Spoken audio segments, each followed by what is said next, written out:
ലാലേട്ടാ ലാലേട്ടാ ലാലേട്ടനോടൊരു ചോദ്യം ചോദിക്കാൻ ഞാൻ ആളല്ല. കാരണം ഇപ്പോ അല്ല അല്ല അല്ല ഞാൻ പറയാൻ വന്നതെന്ന് വെച്ച് കഴിഞ്ഞാൽ ഒരു നന്ദിയാണ് സത്യം പറഞ്ഞ. എന്താണ്? അതായത് ലാലേട്ടനെ എപ്പോ കണ്ടാലും ഞാൻ ആദ്യമായിട്ടാണ് കാണുന്നത്. ആദ്യമായിട്ടാണ് ലാലേട്ടനോട് ചോദ്യം ചോദിക്കുന്നത്. അതുകൊണ്ട് പറഞ്ഞതാണ്. ലാലേട്ടനോട് പറയാനുള്ളതൊരു നന്ദി മാത്രമാണ്.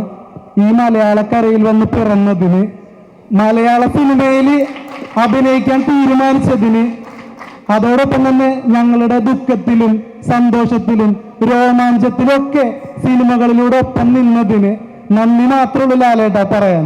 ഞാൻ ആദ്യമേ നന്ദി പറഞ്ഞുകൊണ്ടല്ലേ എൻ്റെ ഭർത്താവിൽ നിന്ന് തുടങ്ങിയത്. നിങ്ങളോട് നന്ദി പറഞ്ഞിട്ടാണ്. കാര്യം നിങ്ങൾ തന്നെയാണ്, ഈ നന്ദി തന്നെയാണ് ഞാൻ മോഹൻലാൽ എന്ന ഈ നടനെ 47 വർഷമായിട്ട് നിർത്തിയിരിക്കുന്നത്. വളരെയധികം നന്ദി. താങ്ക് യു ലാലേട്ടാ. എനിക്ക് രാജുവേട്ടനോട് ചോദിക്കാനുണ്ട്.